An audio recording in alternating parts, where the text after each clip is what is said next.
Hello, everybody. Late to the switch there. It happens sometimes. How's everybody doing? Man, I'm a little under the weather today. I've not been sleeping well. My whole sleeping schedule is fucked. I got to get it straightened back out. So yeah, I got a theory on what's going on with Tulsi.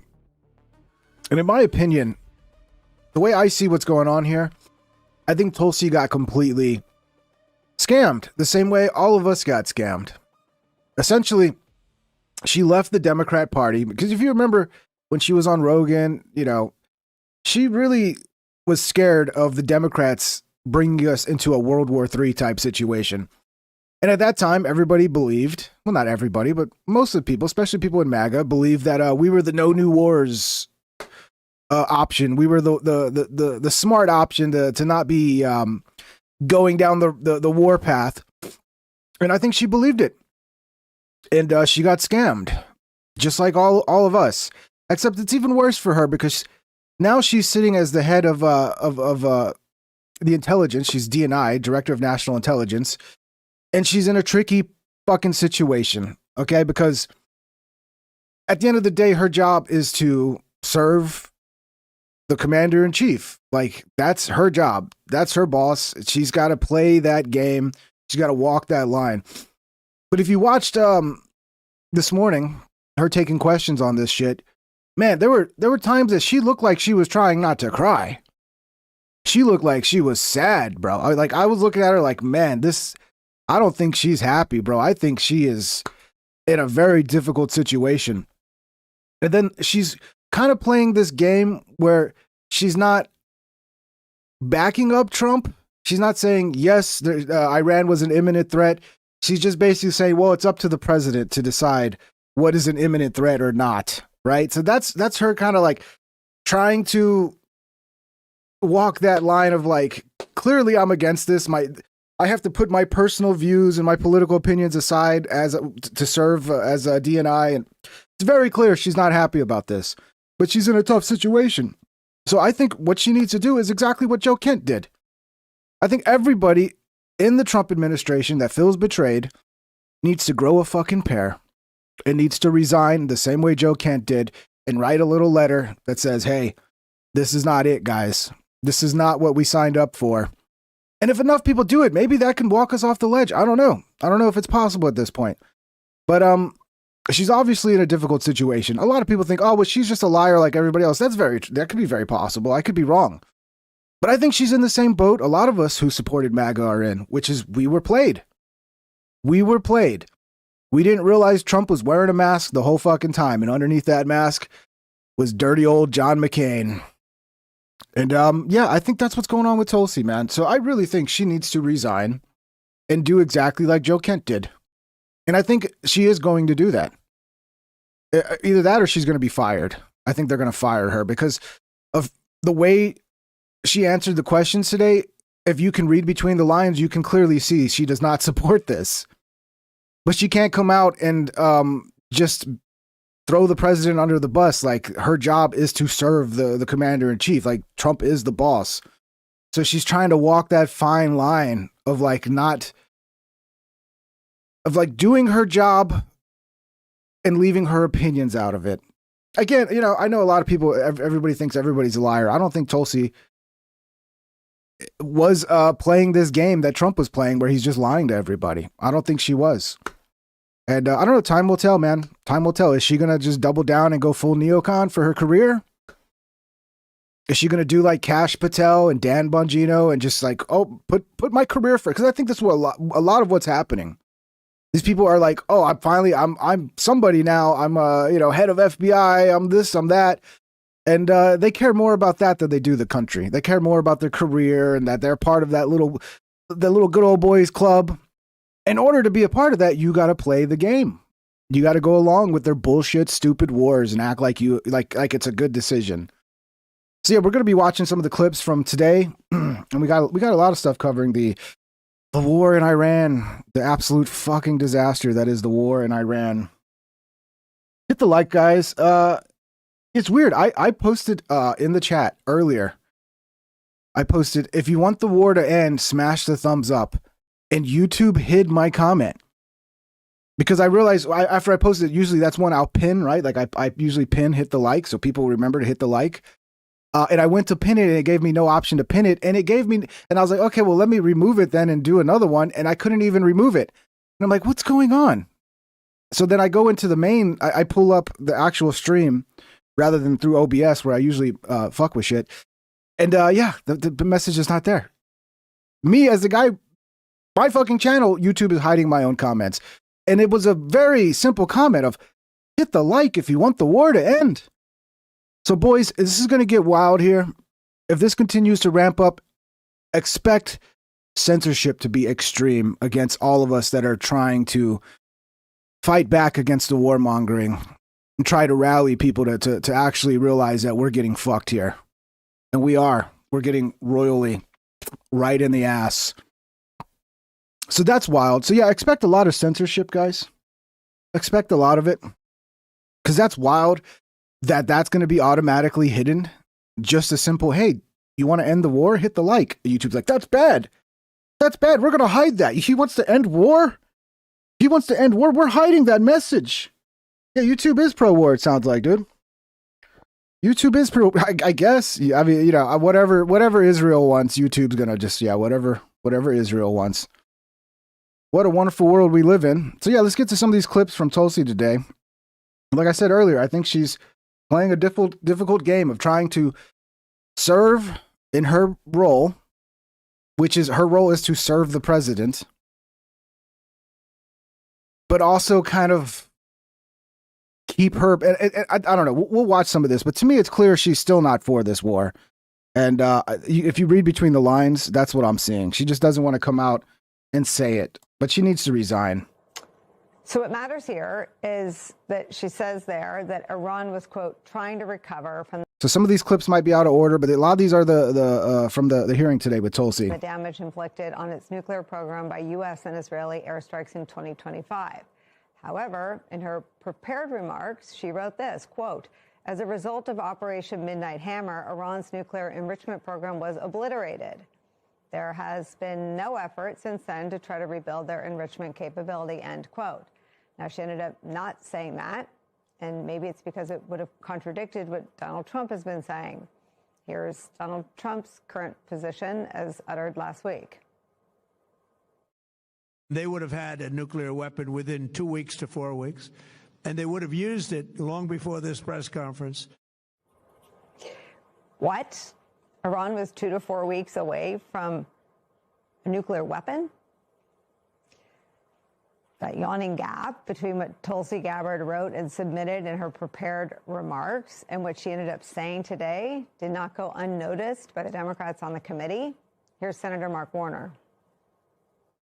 You omitted that paragraph from your oral opening. Was that because the president said there was an imminent threat 2 weeks?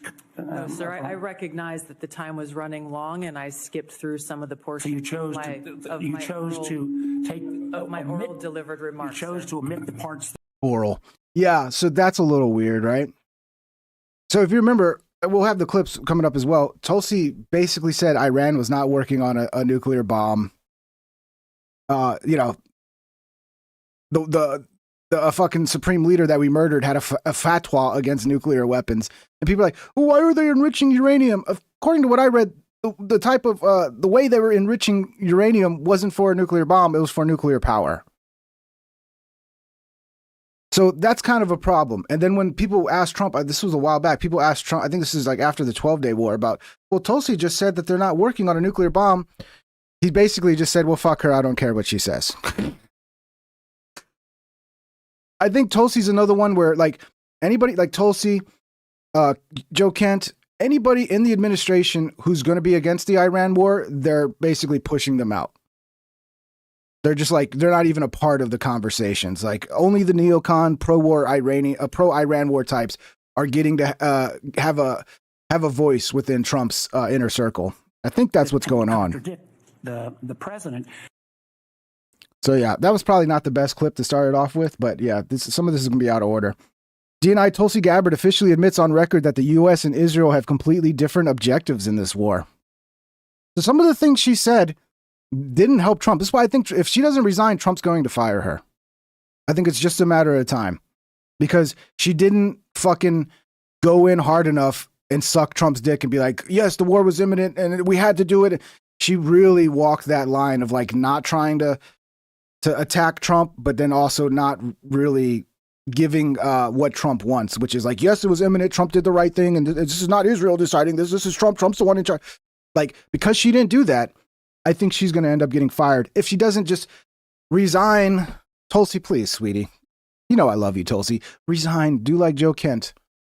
Do like Joe Kent. It's going to be tough in the short term. You're going to be attacked by everybody. I mean, the left will probably like you again. But in the long run, it's going to be the right move. Politically, it's going to pay off. Do it. Do it. Just admit, hey, Trump fooled me, just like Trump fooled all of you. The objectives that have been laid out by the president are different from the objectives that have been laid out by the Israeli government. And how do they differ? We can see through the operations that the Israeli government has been focused on disabling the Iranian leadership and taking out several members, obviously beginning with... Yes, Pone, you laugh out loud, you mad? I like your name, bro. I've talked about it so much that I just ignore the questions at this point because it gets annoying repeating myself over and over again.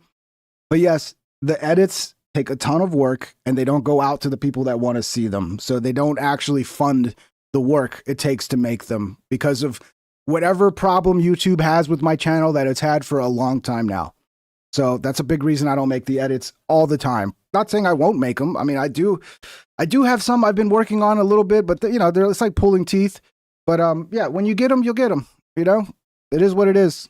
The Ayatollah. Right now, I'm focused mostly on this show and building a loyal audience that can help, keep the channel going, even though YouTube doesn't want it. Because live streams are like one of the few things you can still fucking have some success in, even if YouTube is fucking you in the ass in the algorithm. So, plus I enjoy doing the show. And I think the shit we're talking about now, even though people want to cover their ears and ignore what's going on, this is some of the most important shit of our lifetime.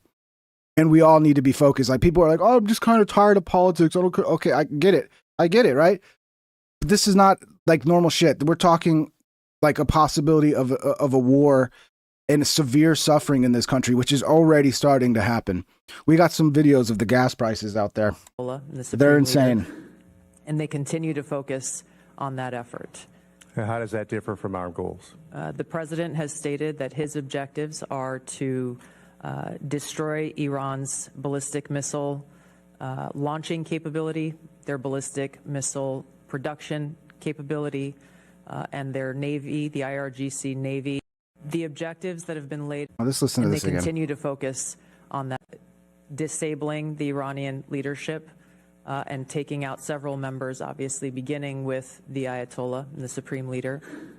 And they continue to focus on that effort. How does that differ from our goals? The president has stated that his objectives are to destroy Iran's ballistic missile launching capability, their ballistic missile production capability, and their Navy, the IRGC. So what she's saying is Israel's goal is complete regime change and taking out all the leadership. Whereas our goal is just taking out their ability to fucking fight a war, I guess. I don't know, but our supreme leader, Netanyahu, I don't know if you guys know this, but he's in charge of America too, basically said today that, there will be ground troops. So, he's ordered it. So now we all got to go die for him. Let's go die for him. Because we definitely elected him to be in charge of our country. DNI Tulsi Gabbard pushes back on the media narrative claiming her office's intelligence assessments are politicized and tainted by personal biases. What I'm briefing here today does not represent my personal views or opinions. See, I think what she's saying here, because you can go find the quotes. She's clearly always been against, she's against regime change in Venezuela. She's against regime change in Iran. She's totally against this shit. And that's why she moved to the Republican Party, because the Democrats seemed like they were going to get us into some fucking crazy war shit with the Russia-Ukraine stuff. Like, they seem to be the warmongering party. So she switched to MAGA because she believed the bullshit Trump was spilling that we all believed. Or again, I did. A lot of people did. And this is her basically saying, like, yes, personally, politically, I think this is fucking stupid, but that's not my job. My job is to serve the president.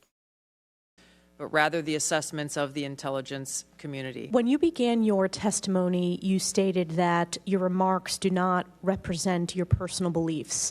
That's the first time I've heard that at a committee hearing.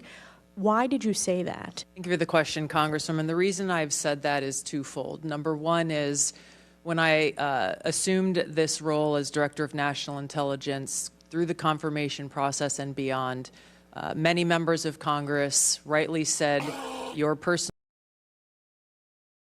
At Flatman official super chatted $2. Jesus bless all, hope all is well, brother, much love.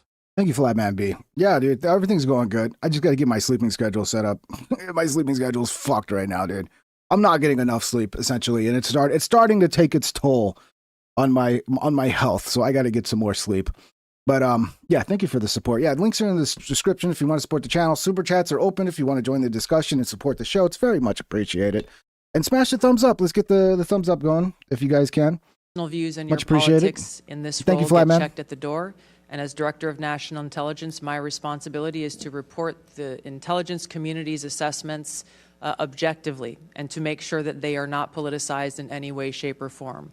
Unfortunately, there are those who, for one reason or another, have tried to mischaracterize the intelligence community's assessments and saying, well, this is just a political view, or trying to misdirect from what the intelligence community is reporting. So I took the opportunity to state that from the outset, that this is the intelligence community's assessments. Yeah, so she's basically saying, my personal views have nothing to do with this. To me, if you're reading between the lines, she's saying, personally, I don't agree with this. Politically, I think it's stupid, but that's not my job to have my political and personal opinions. My job is to be the DNI and provide the president with our intelligence assessments so that he can make the decisions, and it's his decision to make. And my personal feelings have nothing to do with it. Very clearly, I think she's trying to get people to read between the lines that she is not for this, but she's doing her job. Chatted $1.99. Nicole Fund. Oh, bro, I don't like taking sleeping pills because then I wake up feeling like garbage, bro. I wake up feeling like garbage, like if I take NyQuil or Tylenol PM. Yefa-67 super chatted $5.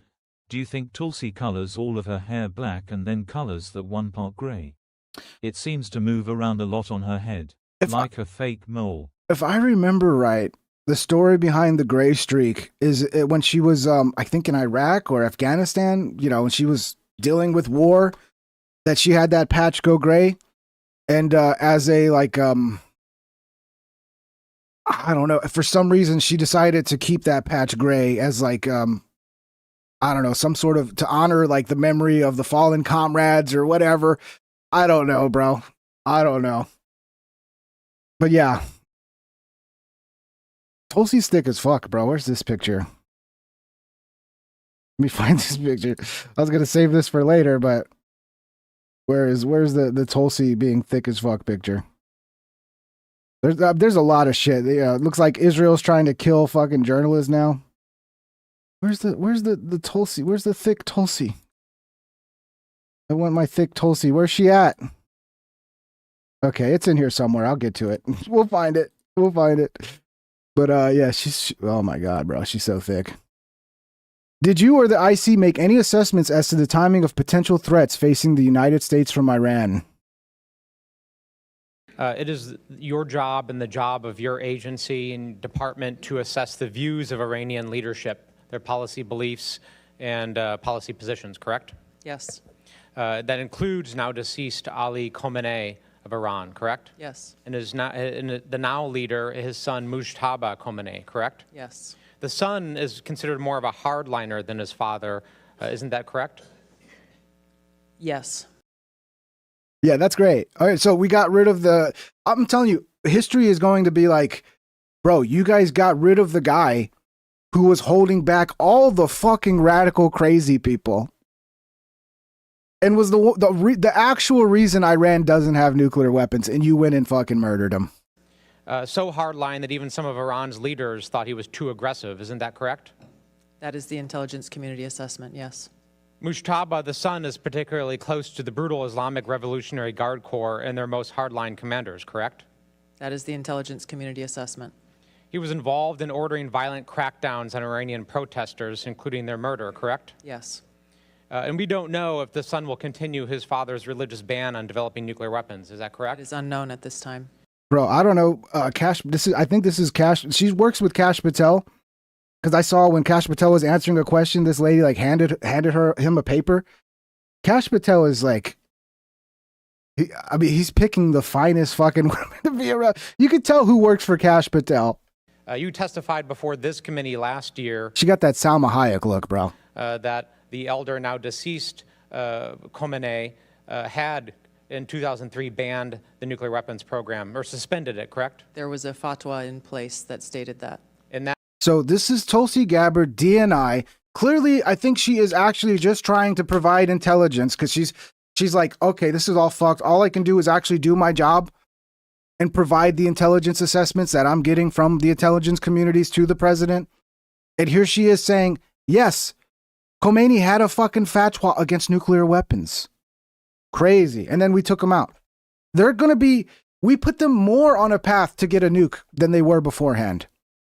What a disaster. Deceased Khomeini had in 2003 banned the nuclear weapons program or suspended it, correct? There was a fatwa in place that stated that. And that fatwa remained in place last year when you testified before this committee, correct? Yes. And that fatwa remained in place recently, correct? As far as I know, it has not been lifted. Yeah, you're aware of no information that would lift that fatwa. I'm not aware of any intelligence reporting that states that. You know what would lift the fatwa? Murdering him. Murdering the guy who put the fatwa in place. Yeah, genius move, guys. It's almost like Israel wants Armageddon. It's almost like they want it. To be clear on the Mojtaba, the son who has been named to replace him, it is unclear of his status or his involvement. He was injured very severely through one of the Israeli strikes. And so the decision-making is unclear about what's happening in the Iranian leadership. So it's unclear. So we're less certain of the positions of Iranian leadership and their intentions than we were 60 days ago, correct? That's an accurate assessment. So it sounds like we've made the world a more dangerous place. Oh, guys, we got to do this because we're in so much danger if we don't do this. We just made the world more dangerous. You realize that, right? So this is why she's going to get fired. Because she's not playing the politics. I mean, everybody's going to attack Tulsi. She's a warmonger. She's this or that. If you can't read between the lines, she's clearly fucking not pushing the propaganda, not to the level of the rest of the Trump administration, and just being like diehard for this war. And that's going to get her fired. So before you get fired, Tulsi, resign and come out and say, this was dumb. Trump's been being played or he's lost his mind. I don't know, whatever. Write a letter. And then maybe more people will follow suit. And we get like 10 people in the administration to do this. I don't know. Maybe there'll be some change. One of your jobs is to create products assessing Iran and the threats it poses to the United States, correct? Yes. And that includes potential outcomes for military action, correct? Is the video too low? I mean, the video sounds fucking perfectly fine to me, bro. I mean, what the fuck, dude? What do you want from me, dude? I hear the video fine as fuck. It includes potential outcomes of a variety of scenarios. And I literally pause the fucking video when I talk. So, I mean, okay. Of those outcomes. Yes. Generally, when you make assessments about threats facing the United States, you will look at, in Iran, in any instance, the likely scenarios that have come out of military action, correct? The intelligence community takes all of those factors into account when they create okay. God damn it. Always something. These assessments. When you look at the threats posed by foreign countries, you also assess timelines to those threats, correct? What do you mean by timelines? Like a breakout time, for example, for nuclear weapons or the development of ballistic missiles. Yes, based on the information available at any given time. In the timeline also for potential terrorist attacks, correct? Broadly, yes, assesses It is all common matters practice available for the that- IC that. to assess the timeline of all threats. Nuclear weapons development, ballistic, right? Yes. Ballistic weapons development, Based on the information available, yes. terrorist attacks, Same applies. cyber attacks, timelines for all of those, correct? When there is information available that point to that, yes. In likelihood, as well as the timeline, correct? Based on the information available. Timing is important, is it not? It is an important factor that goes into the assessment. So it is your position sitting here today that you made no timeline determination as to threats that Iran had facing the United States, correct? It's a very broad statement, but where the information is available, the intelligence community factors that into their assessment products. Did you or the IC make any assessments as to the timing of potential threats facing the United States from Iran in the last 90 days? I'm sure there was timelines factored into the intelligence assessments that were delivered. Did any of them show imminence? The imminent nature of a threat is determined by the president based on a totality of the intelligence and information provided to him. Did any of them show that there were attacks anticipated within the next 90 days from Iran? It's too simplistic of a statement to say that because it depends on various scenarios occurring or not occurring. Did those assessments show timelines for the threats that Iran posed to the United States? The totality of threats, yes, there were timelines involved where it applied and where that information was available. But again, to your question about the determination of imminence, the president makes that determination based on the totality of information and intelligence. The bottom line is, So I think it's very clear. I think if she would have agreed with Trump, she would have no problem saying it and be like, yes, intelligence told us this was imminent and this was. So because she's saying basically it's up to Trump, I give him the intelligence, and then she's already reported before that they weren't seeking a nuclear bomb and they weren't. So read between the lines, guys. She clearly does not support this. there was Context no that he has imminent threat, provided. and you know that, and there's no product that shows that. I yield back. Okay. Jesus Christ, guys. I get it. The audio. I mean, fuck. It's frustrating when I'm sitting here and I'm like, oh, fuck, now we got an audio issue. I'm sorry. It annoys me. I'm not mad at you, Northbird. I'm mad at the fucking problem that I got to sit here and deal with the audio when it should have been good already. Because I'm hearing it fine. And it's like, oh, okay. Yeah, that's right. Because last night there was a clip that was too loud, so I turned it down. So now I got to turn it back up. It gets annoying. I wish everybody would have the same level of audio. But I'm sorry, Northbird. I'm not mad at you. I'm mad at the situation, okay? Forgive me. Let's hear. Tulsi Gabbard on The intelligence Iran. community assessed that Iran maintained the intention to rebuild and to continue to grow their nuclear enrichment capability. Was it the assessment of the intelligence community that there was a, quote, imminent nuclear threat posed by the Iranian regime, yes or no? Senator, the only person who can determine what is and Yeah, and by the way, if you guys wear headphones, it'll probably solve most of the problems. Okay? Wear headphones. is not an imminent threat is the president. Wear headphones like a big boy. False. And This he is the made that worldwide. This is the determination. worldwide threats hearing where you I'm present just kidding. Do it. Listen however you want. to Congress But headphones are the best option. timely, objective, and independent of political considerations.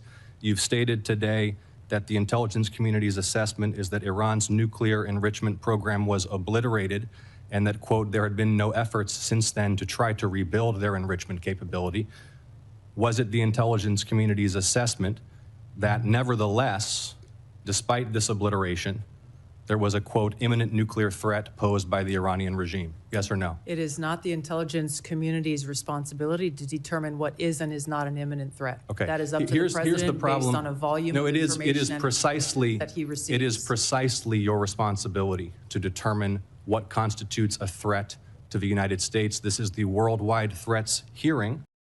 Is it her responsibility, though? Because I think that it's her responsibility to provide the president with the intelligence briefings, you know, with what's going on. And it's his decision. He's the one, the commander-in-chief, who determines whether, you know, action needs to be taken. So I don't know. I mean, clearly she's walking. I think you got to read between the lines. I really think you do. I think she is not supporting this. I think, look, I mean, we're not capturing it here. But if you would have watched it earlier this morning when it was live, and you would have seen between her talking when she's just sitting there, I swear to God, it looked like she was going to break out into tears at any moment. I mean, the amount of sadness I got off of her just looking at her face, it was just like she was just like beaming sadness. And it's like, dude, I think she's in a really tough spot. Why is Tulsi Gabbard going out of her way to throw President Trump under the bus and avoiding publicly supporting his decision to go into Iran? You see what's going on? So the pro-Trump types are already calling for her to be fired because she's not going hard enough to back Trump. Because everybody can see, if you read between the lines, that she doesn't want to say she supports this. She's essentially saying, this is up to Trump. I provide the military, the intelligence assessments, and he makes the decision. And my political and personal opinions have nothing to do with this. Why would she say that if her personal and political opinions were opposed to what fucking Trump is doing? Resign, please, Tulsi. Please. Time to resign. The White House stated on March 1st of this year that this war was launched and was, quote, a military campaign to eliminate the imminent nuclear threat posed by the Iranian regime, end quote. That's a statement from the White House. Quote, the imminent nuclear threat posed by the... Yeah, you can kind of see it here. I mean, maybe that's just how she looks. But when I see this, I see someone trying to hold back something. Like she's trying to maintain when she's melting inside. That's what I see, and I could be wrong. The Iranian regime. Was it the assessment of the intelligence community that there was an imminent nuclear threat posed by the Iranian regime? The intelligence community assessed that Iran maintained the intention to rebuild and to continue to grow their nuclear enrichment capability. Was it the assessment of the intelligence community that there was a, quote, imminent nuclear threat posed by the Iranian regime, yes or no? Senator, the only person who can determine what is and is not an imminent threat is the president. So it's very clear she doesn't agree. To me, it's very clear she doesn't agree. And she's playing this game of like, well, it's not up to me. It's up to the president. And my personal political opinions, I can't go off of that. I was told not to. So I don't know, man. Read between the lines. False. This is the worldwide threats hearing where you present to Congress national intelligence, timely, objective, and independent of political considerations. You've stated today that the intelligence community's assessment is that Iran's nuclear enrichment program was obliterated and that, quote, there had been no efforts since then to try to rebuild their enrichment capability. Was it the intelligence community's assessment that nevertheless, despite this obliteration, there was a, quote, imminent nuclear threat posed by the Iranian regime? Yes or no? It is not the intelligence community's responsibility to determine what is and is not an imminent threat. Okay. That is up to the president here's the problem. Based on a volume no, of it is precisely that he receives. It is precisely your responsibility. Yeah, so I think it's very clear, man. Sometimes you got to read between the lines. Republican Congressman Jimmy Gomez, this is like one of the guys that went hardest at Tulsi. You testified last year that Iran was not building a nuclear weapon. Do you stand by that statement? Director Gabbard, last year you testified that Iran was not building a nuclear weapon. Do you stand by that statement? Yes or no?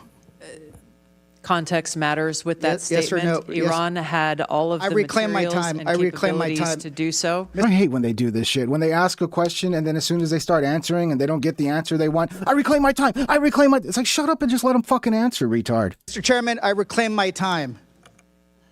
It's an easy answer. You either stand by what you said last year or not. It is a serious question that requires the totality Director Gabbard, of the information I reclaim my available. time.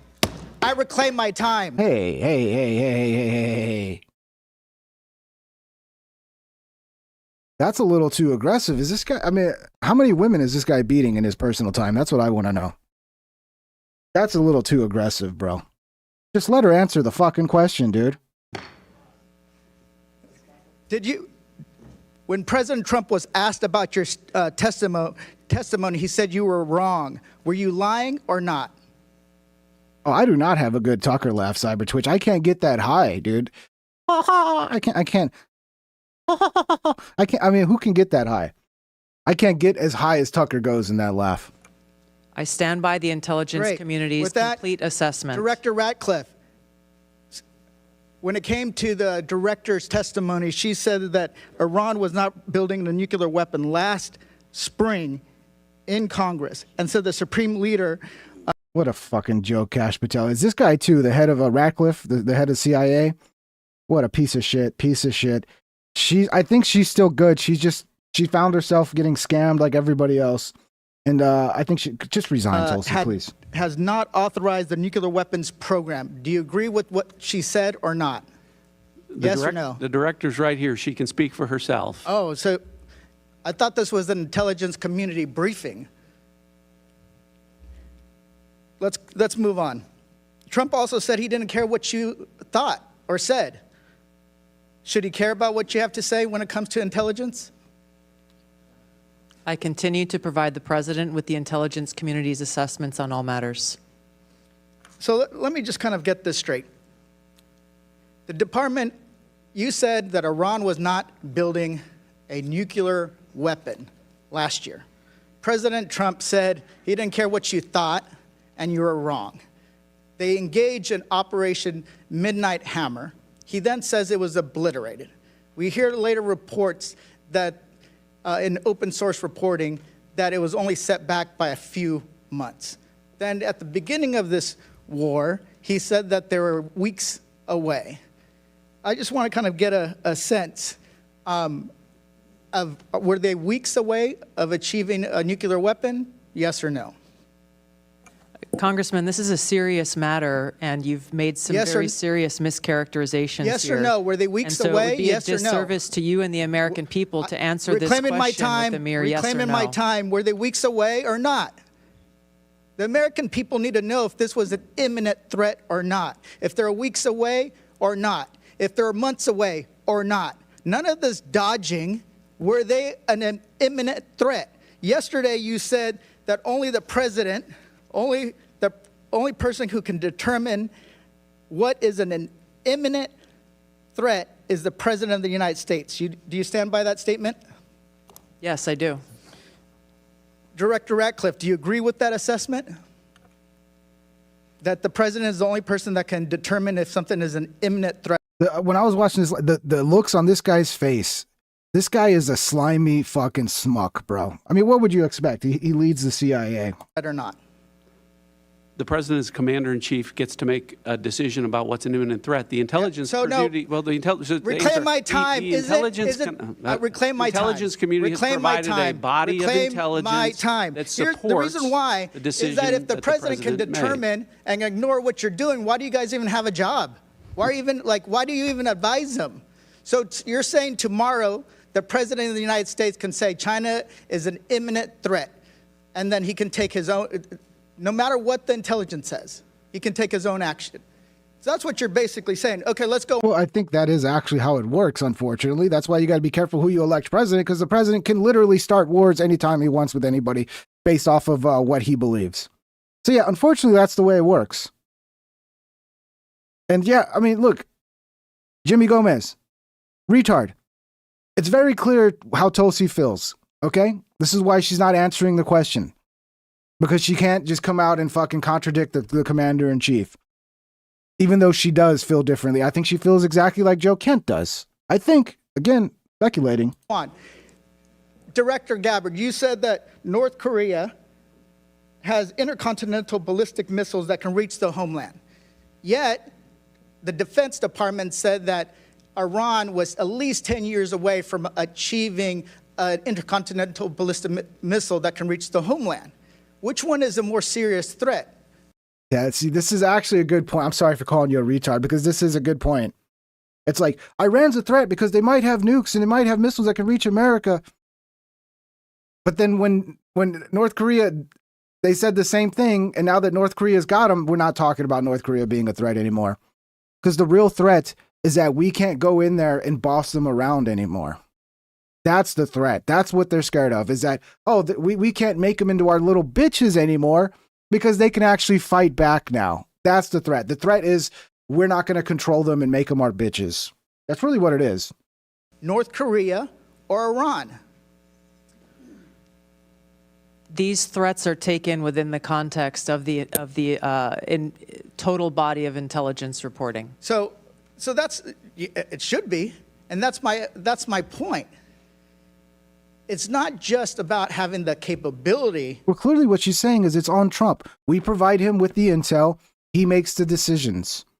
That's all I can do is provide him with the intel and he makes the decisions. And in this role, I'm supposed to put my politics and personal opinions aside and serve the commander in chief. So obviously you don't agree with the path that we're taking, Tulsi. You need to step down before you're fired.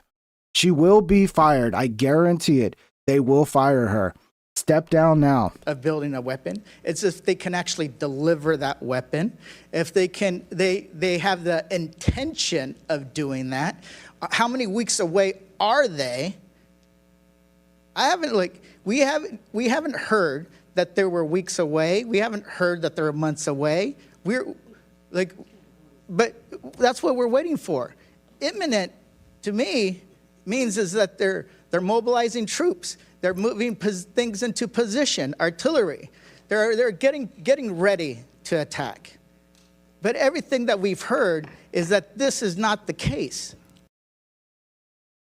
Yeah, it's essentially what happened. Cybertwitch says Tulsi must feel so slighted that Trump decided to listen to Israeli intelligence over her own. Yeah, because she literally said the opposite of what Israeli intelligence said. And then when Trump was questioned, like, but Tulsi said that they weren't working on a nuke. Well, I don't care what Tulsi has to say.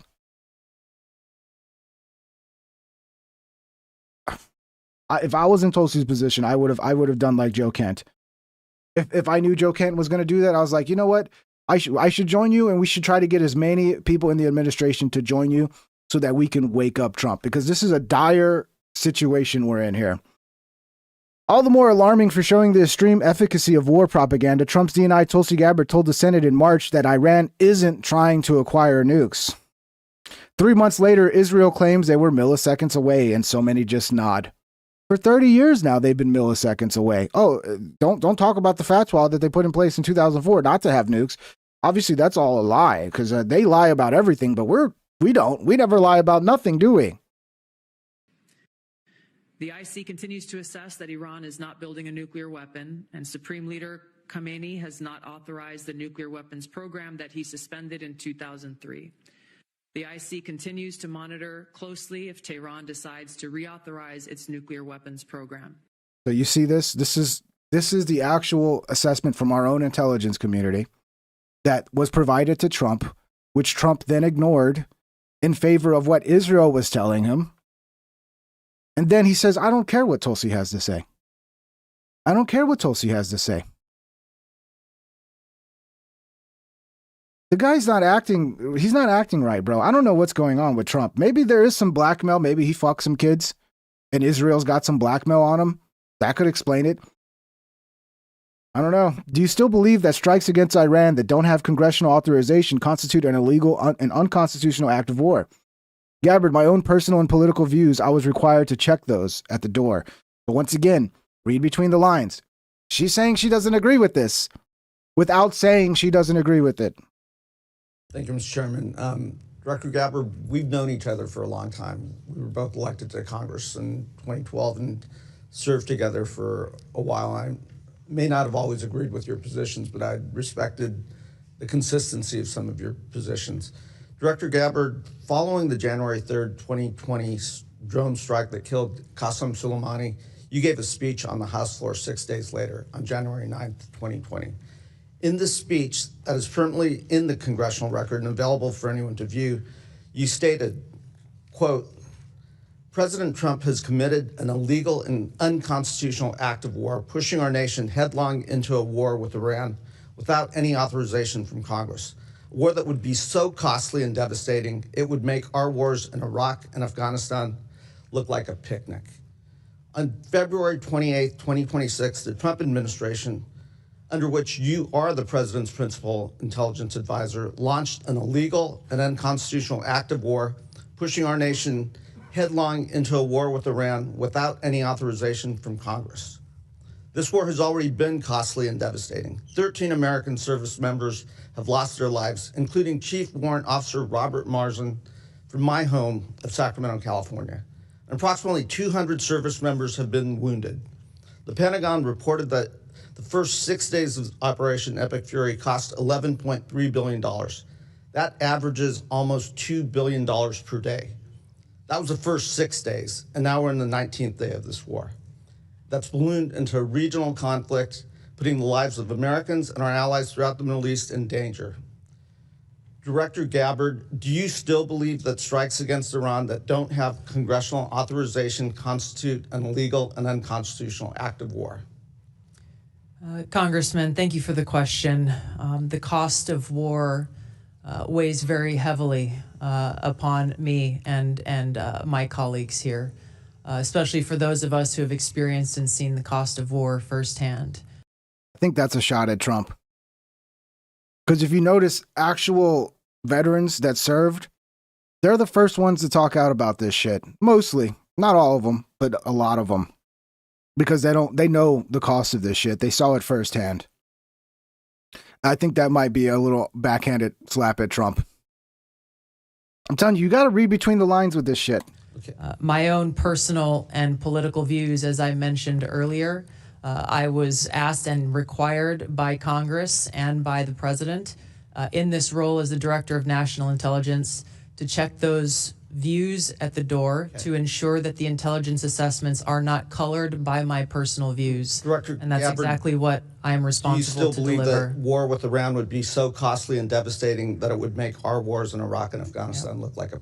I think, yes, she does believe that. But unfortunately, she's in between a rock and a hard place. Picnic. Once again, in this role, it is essential that I do not allow any of my personal views on any issues to color or bias the intelligence reporting that we deliver to That means, yes, she still believes that. That's what that means, guys. you and to the president.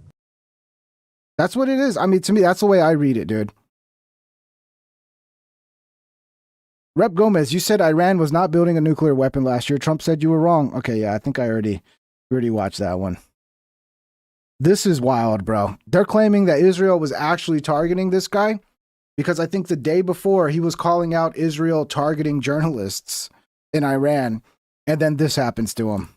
This is wild. Further rocket attacks were reported against Nahariya and a minute.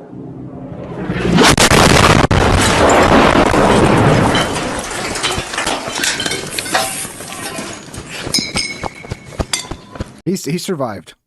Apparently he got some shrapnel, but he survived. That's wild, bro. That's just like, bro, I mean, like, you want to witness what it's like to be right next to a fucking strike. This is what it's like. Further rocket attacks were reported against Nahariya and a minute.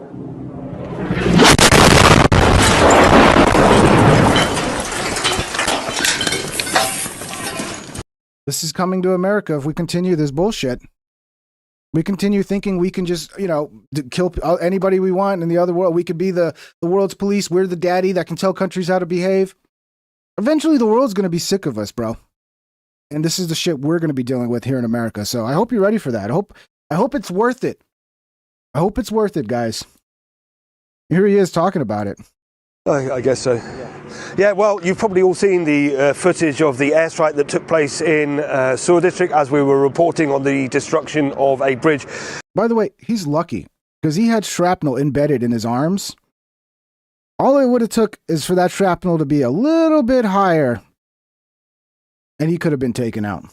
We've been treated in hospital for our injuries. I had a shrapnel wound in my arm, deeply embedded in the muscle here. That's been taken out, and here it is in this pot here. But what I do want to say is that this was a deliberate, targeted attack on journalists. There's no mistake about it. This was an Israeli precision strike from... Wouldn't that be funny if they tried it again? Like every time the guy tries to report, Israel tries to blow him up. Crazy. A fighter jet. What we were doing was we were reporting on the attacks on bridges, which is effectively severing South Lebanon from the rest of the country. 1 million people now internally displaced. This is the real story. It's not about us coming under attack as journalists. What we're seeing now and what we were reporting on is this plan for Israel to ethnically cleanse the south of Lebanon. This is without doubt an attack. This is on the scale or bigger than the scale of the Nakba. This is the forced displacement of 1 million people, which remains a war crime. And also we have to say that attacking journalists is a war crime. Attacking civilian infrastructure is a war crime. But if they think that they're going to silence us, if they think that we're going to stay out of the field, they're very, very much mistaken. That's crazy, bro. Yeah, people are saying if they wanted to take him out, they would have taken him out. Maybe there was just a warning. Maybe they missed on purpose. But it was close enough that just sheer luck is, because you get shrapnel like that, the shrapnel hits your head and fucking pierces your brain, you're dead. So, yeah. Nick Fuentes reacts to Tulsi Gabbard dodging a question in a U.S. Senate hearing. Does Iran pose an imminent threat to the United States? And nobody's giving Tulsi the benefit of the doubt. I swear to God. Read between the fucking lines, bro. You all wanted, I know, like, I wanted to come out and just condemn the war and be like, no, I don't support this. There was no intelligence to back this up. He listened to Israel. He didn't listen to his own intelligence community. Like, that would be nice if she did that. And I hope she still does. But she's in a difficult situation where she has to still do her job, which is to serve the commander-in-chief. And to me, at this point, you should stop doing that job. You were betrayed. We were all betrayed. And now we need to stand up against it. The thing we feared so much from the other side is now being done by the side we thought was going to protect us from that. So it's time to stand up. We're also going to talk tonight about Tulsi Gabbard, who You ever notice Nick Fuentes does bedroom eyes? Like when you start his show, like the way he looks at the camera and he's like, yeah, it's like he's trying to seduce his audience. Like I swear to God, I think he's trying to seduce his audience. Go watch the beginning of any of his shows when he's like the bedroom eyes and the smiling. I'm on to you, Nick. I know what you're doing. Hearing in the U.S. Senate today, this is amazing. She was asked point blank by Joel Ossoff from Georgia, a Democrat. She was asked, do you believe that Iran presents an imminent threat to the United States? And she basically towed the line with the Trump administration and said, well, whatever Trump determines is a national security threat. Yeah, and read between the lines, Nick. If she agreed with it, she would have been like, yes, that's what no, she literally threw Trump under the bus. That is true. And this is really the central question. This is the pretext for the entire war. Israel and President Trump, not even his whole administration, but Trump himself, they have said we had to invade Iran. We were left with no choice, or rather we had to attack Iran. We had to go to war because Iran presented an imminent threat. This was the justification. Joe Kent, who worked in the office of the DNI, Tulsi Gabbard's office at the Counterterrorism Center, Kent resigned yesterday saying, this is a lie. This is not true. Iran did not present an imminent threat, and so the justification for the war is false. So Tulsi Gabbard was presented with that question. This is becoming kind of the definitive question of the conflict. She was asked, did Iran pose an imminent threat? And she totally ducked the question, and she deferred to the president and said, well, it's really up to Trump to decide what is a threat and what isn't a threat. And she also added the caveat that it's not my job to give my political and personal opinions. Why would she say that if she didn't disagree with it, Nick? I don't know, Nick. Maybe, some people can be really intelligent, but they're not really good at reading a situation when it's not 100% obvious right in front of you. Like, read between the lines, dude. Threat. And the senator said, that's false. No, that's your job, actually. You have discretion. You have the ability to judge. You are the head of the Office of the Directorate of National Intelligence. So her job is actually to gather the intelligence from all the 17 intelligence agencies and to create options and insights for the president. It's your job to determine what's an imminent national security threat. And she said, I don't know. That's Trump's job. It's Trump's judgment. It's his determination. That's all that matters. It kind of is, though. It's up to Trump to decide whether we fucking do strikes or we go to war. You could provide him with, you could say, hey, this threat's imminent. And then Trump can go, I don't think it's imminent. We're not going to do anything. Or you could provide a threat and go, hey, this threat's serious, but it's not quite imminent. And then Trump could take that intel with all the other intel he's getting and go, you know what? I disagree. It's imminent. So she's not wrong. And if you know anything about Tulsi Gabbard, this is a disgusting betrayal because for years she has been a non-interventionist and has said that we should not fight a war with Iran, that Iran is not an imminent threat, that whatever threat Iran does pose to our strategic interests or allies in the region, It does not justify intervention. She's not in charge, Nick. She's there to serve the president. The only option she has in this role is to do like Joe Kent. If you don't agree and you don't want to go along with shit that you don't agree with, then the only option you have is to resign, which is what she should do. Much less a regime change war led by the United States. And this is after yesterday, she effectively said the same thing on Twitter. Yesterday, after Joe Kent resigned, her follow-up to that, because Kent was her deputy in the ODNI, Gabbard said on Twitter basically the same thing. It's Trump's judgment. Metal 2J, you're not going to like my stream because you don't like Nick Fuentes? How does that make sense? How does that make sense, bro? Whatever he says is an imminent threat, is an imminent... Make it make sense to me at Metal 2J. Please give me a like, bro. Don't make me beg. So this is either cowardice or it's a total betrayal. Either way, I told you so. I told you that Tulsi Gabbard was not our girl. Everybody said in 2024 during the presidential transition. She might be. I think if she resigns, does like Joe Kent, then the next election cycle, she's back in the game. If she continues to just shut up and just serve the president, yeah, she's out of the game. No, Dreadclone9977 super chatted $5. Tulsis level, you're not fired, you're told to resign. Can't really debate with a $5 chat. But USA bully is good for us, but it's hard to get a W in Iran. Is USA being a bully good for us? I would disagree. I think what's good for us is to fucking stop.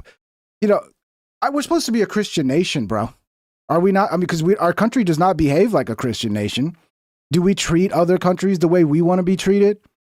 No, we should go, hey, every country, look, if you're not harming us, you have your sovereignty, you decide your path. Obviously, there's some level of, we have to protect our allies to some level.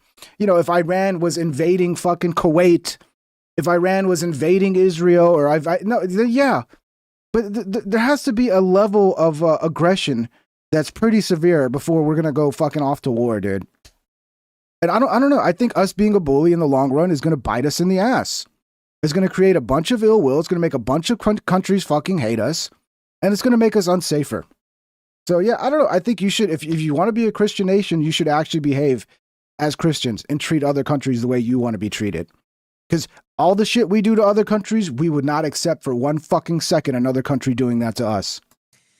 They said, we're going to have this unbelievable administration. We're going to have J.D. Thank you for the $5, though, brother. Vance, and we're going to have Tulsi Gabbard and RFK Jr. and all these people. And I told you, all these people suck. Pete Hegseth is not based. Marco Rubio is not based. J.D. Vance is not based. And neither is Tulsi Gabbard. All of these people are crap. Tulsi Gabbard has a lot of weird connections. I believe she was on the council on... Yeah, but he's acting like Tulsi has any kind of sway over this. Tulsi is a servant to the president. That's the role she took on. And if Trump sinks, she sinks with him. Like, that's how it works. Like, you're acting like she's the president or something. No, her only role is to serve the president. That's it. She's not the one in charge here. Foreign relations. And that's why she should fucking resign. Vance, you know the story at this point. RFK Jr. is campaigning with Rabbi Shmuley, and Marco Rubio has always been a puppet of the Adelsons.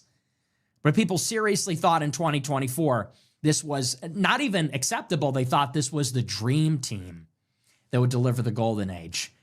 Well, now you see how much that is worth. Yeah, because the head fucking guy was a lying piece of shit who somehow just flipped to being a neocon. Went against everything he ran on and everything he promised the people. So the buck stops with Trump, and all these people who believed in the message, who followed into Trump's administration, like Joe Kent, like Tulsi Gabbard, and I'm sure many others who are quiet about this right now, but are like, oh, fuck.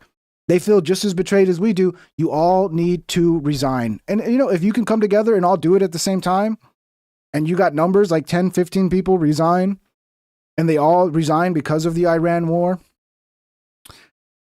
I'm telling you, that might be something that would drive Trump back to fucking maybe, caring about the America First agenda again.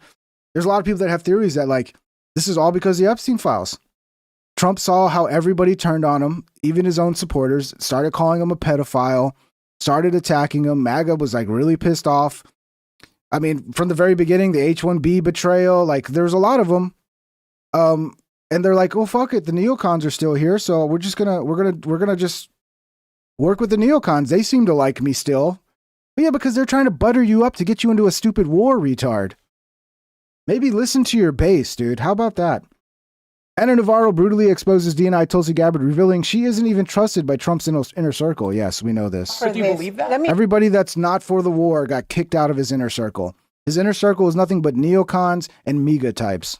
Offer this. We are talking about that. We're talking about Tulsi Gabbard as if she was a normal and qualified DNI. It was reported just a few months ago that she was on very thin ice with Trump. That's probably why she showed up in costume in Fulton County, Georgia, to try to buy herself a few more months and curry his favor. They're so obsessed with her showing up to who gives a fuck about that, bro? You guys stole the election. We all fucking know it. But they're still so worried about being caught for stealing the 2020 election. Who fucking cares? Move on. The war is more important. Willing to bet a pair of Florsheim shoes, as somebody that has known Marco Rubio my entire adult life, that there is no way that Tulsi Gabbard is trusted by Trump or his inner circle, or that she is part of any decision making. Yeah, because they're all neocon pieces of garbage. That's why. It is scary to me that at a moment when we are in war, the person who is the DNI, the Director of National Intelligence, is this woman who is not trusted even by people. That's what's scary to you? Not getting into a stupid fucking war that's going to cause severe suffering in our economy? And who knows what the end result of this is going to be? How many American soldiers, how many innocent civilians are going to die? That's not the part that scares you. It scares you that Tulsi Gabbard is not for the war and she's getting pushed out. That's what scares you. Ana Navarro, you're an idiot.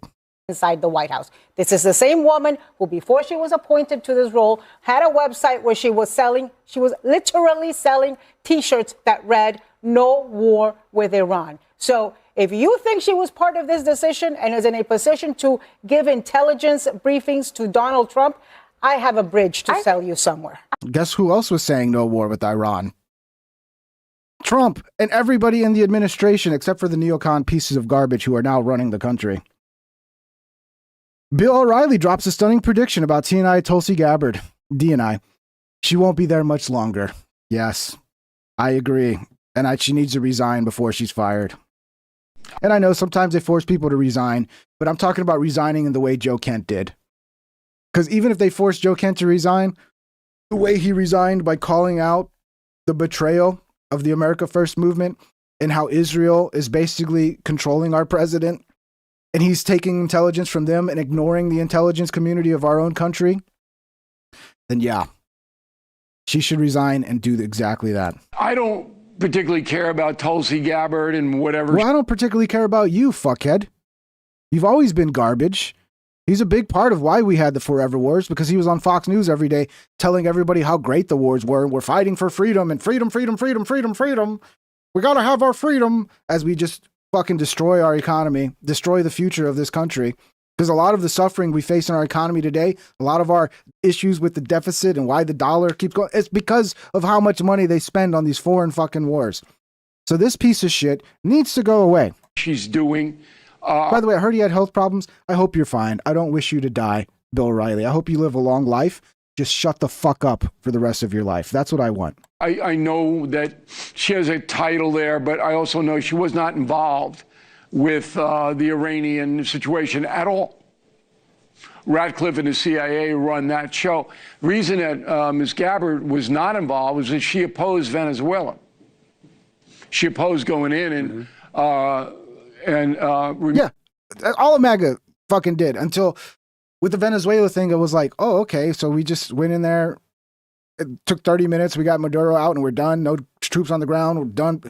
Okay, well, I guess I can accept that, but it still seems kind of weird. And that was kind of the first sign that, okay, Trump's listening to the fucking neocons again. And yeah, I mean, we were all against this shit. It wasn't just Tulsi against this shit. This is anti what MAGA was, Bill O'Reilly. But somehow you fucking nutcases got control of this movement. And now you want to pretend this is always what MAGA was, and we're fake MAGA. Mark Levine's always like, well, the fake MAGA. It's like, no, we're the real MAGA. You're the fucking fake MAGA who came in, sucked Trump's dick, and basically rewrote the whole agenda of America First. Moving Maduro. Once she did that, she lost all credibility with Donald Trump. No, why she's still there, I don't know. She won't be there much longer. And that DNI doesn't have any power right now in the Iranian situation. So it's a brief. I was busy down here in Washington. I'll tell you what, it was, and I got very, very good information again. Yeah, she's, hopefully she resigns and does a Joe Kent. If not, she's going to be fired and she's going to be replaced by a neocon war hawk who will fucking rah, rah, rah, hooray, hooray, hooray over any war. See, this is, I mean, the writing's on the wall. This is from last year, I believe. This is after, like, around the 12-day war, I think is when this clip came out. Mr. President, you've always said that you don't believe Iran should be able to have a nuclear weapon. But how close do you personally think that they were to getting one? Because Tulsi Gabbard testified in March that the intelligence community said Iran wasn't building a nuclear weapon. I don't care what she said. I think they were very close to having it. I don't care what she said. So basically, he's ignoring his own intelligence community in favor of whatever Netanyahu tells him. How he should be impeached. I'm at this point. Yeah, let's get this fucker out of here. Let's get this fuckhead out of here. What a disaster. Was it the assessment of the intelligence community that there was a, quote, imminent nuclear threat posed by the Iranian regime, yes or no? Senator, the only person who can determine what is and is not an imminent threat is the president. False. This is the worldwide threats hearing where you present to Congress national intelligence, timely, objective, and independent of political considerations. You've stated today that the intelligence community's assessment is that Iran's nuclear enrichment program was obliterated and that, quote, there had been no efforts since then to try to rebuild their enrichment capability. Was it the intelligence community's assessment that nevertheless, despite this obliteration, there was a, quote, imminent nuclear threat posed by the Iranian regime? Yes or no? It is not the intelligence community's responsibility to determine what is and is not an imminent threat. Okay. That is up to the president. So look, okay, again, read in between the lines. It would be very easy for her to say, yes, we agree with Trump's assessment. Our intelligence points to that. No, she doesn't say that. She says, it's not up to us. It's up to... Read between the fucking lines. This is why she's going to be fired. And this is why the Bill O'Reilly neocons are angry at her right now.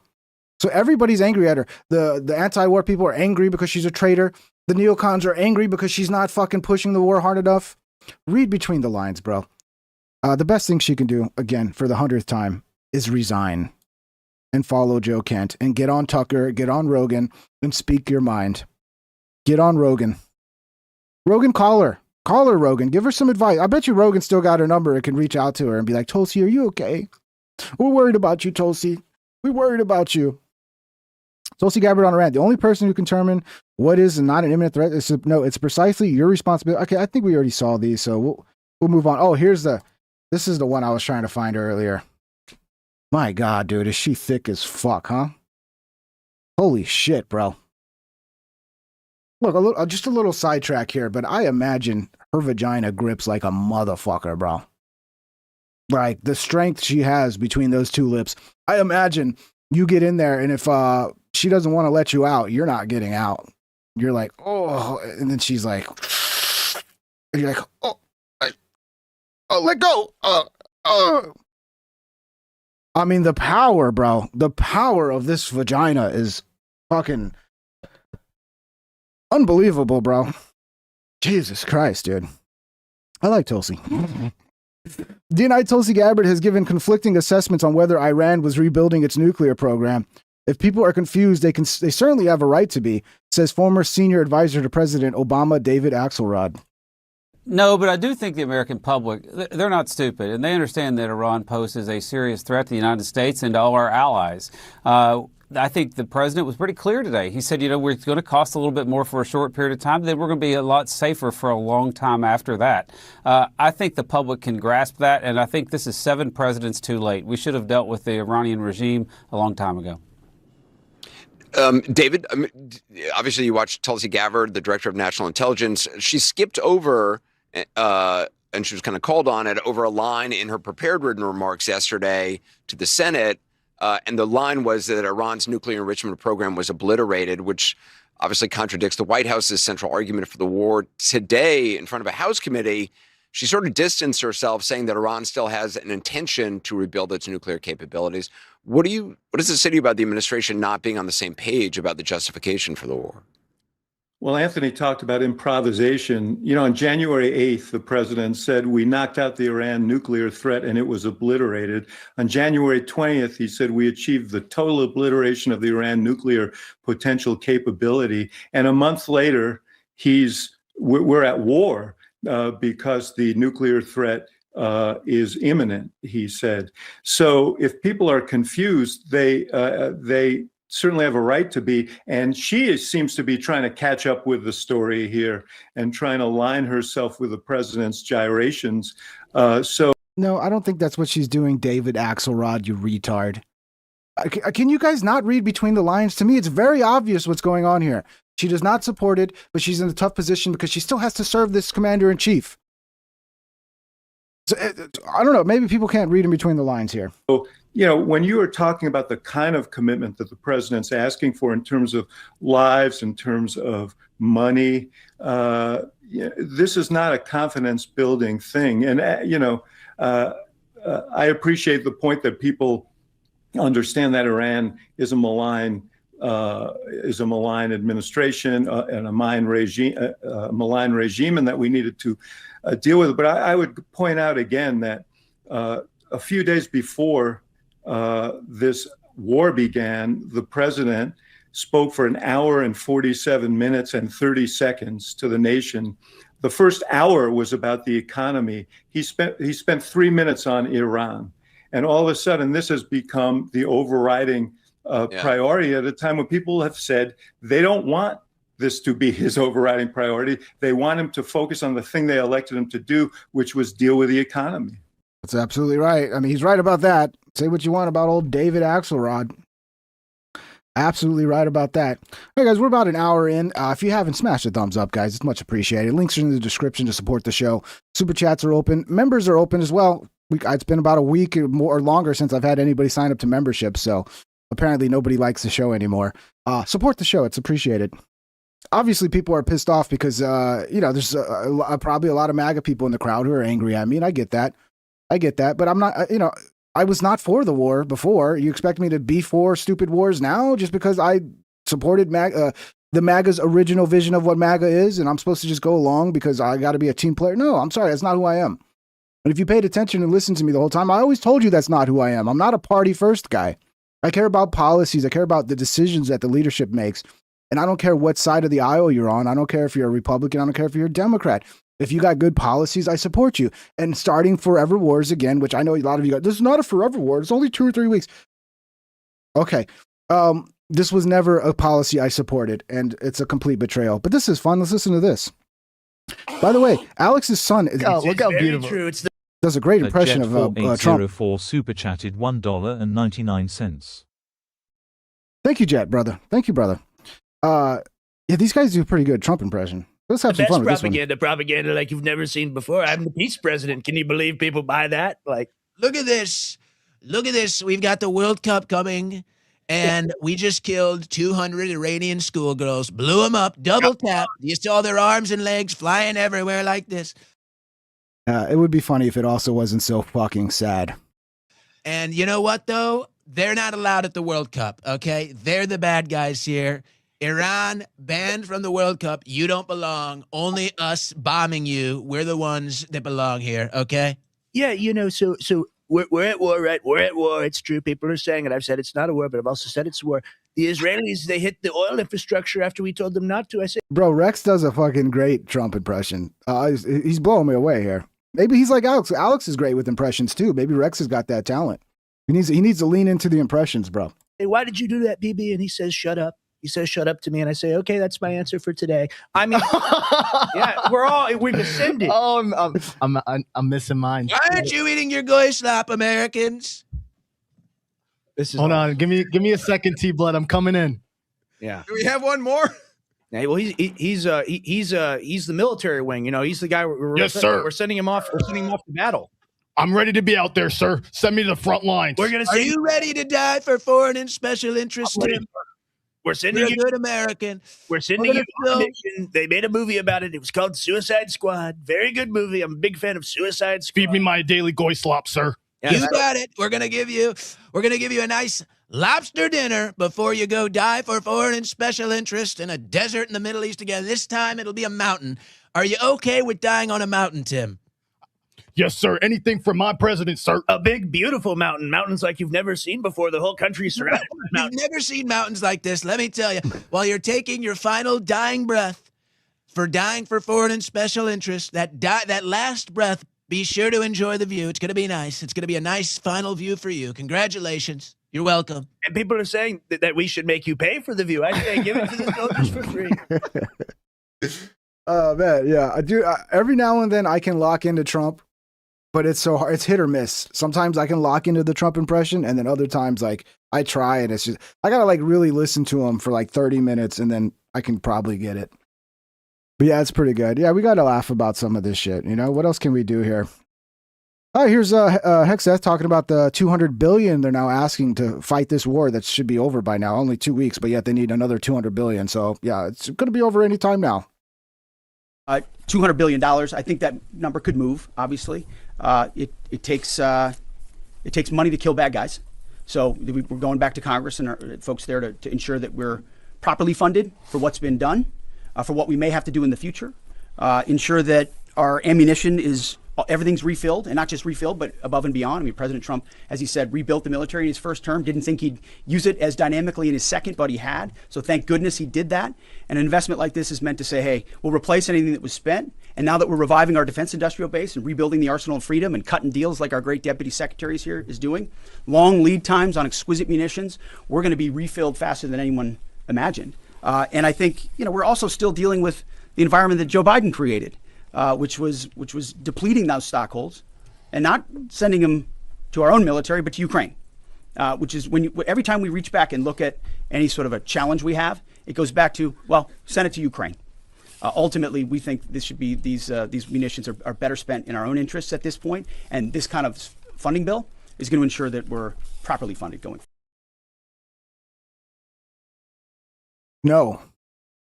No, how about that? No, you get no money. End the war now. Hopefully they don't get this. Hopefully they don't get it. This is wild. This is Trump being a little insane again. It's all done.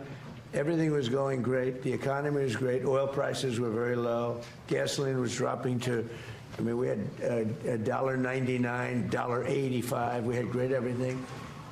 And I saw what was happening in Iran, and I said, I hate to make this excursion, but we're going to have to do it. And I actually thought the numbers would be worse. I thought that it would go up more than it did. But we're doing this excursion, and when it's completed, we're going to have a much safer world. And the Prime Minister agrees with me on this. He considers it to be terrible what Iran did. I think every country does, just about every country does. Iran is a serious threat to the world, to the Middle East and to the world. And everybody agrees with me. I think virtually every country agrees with me on that. So, Dude, shut up. Nobody, dude, then why aren't they helping you, retard? No, they don't. They're actually condemning us. I wanted to put out that fire. And I said, if I do that, oil prices will go up, the economy will go down a little bit. I thought it would be worse, much worse, actually. I thought there was a chance it could be much worse. It's not. So yeah, so he's willing to wreck his economy to just start some bullshit war. I think there is some truth to, he thought this would improve his approval rating, that everybody, because he's now a wartime president, everybody was going to rally behind him, and he was finally going to get that loyal fucking, following where it's like, yes, sir, whatever you say, sir. It's like, no, that's not MAGA. It's never been who MAGA is, bro. We voted for you to get shit done, to implement an America First agenda to help us with our economic suffering, and you're doing the exact opposite, knowing you're doing the exact opposite, and it's like, oh, well, it's not that bad. I thought it was going to be worse. I thought it was going to be $20 a gallon, not $8. Just wait, dude. Just wait.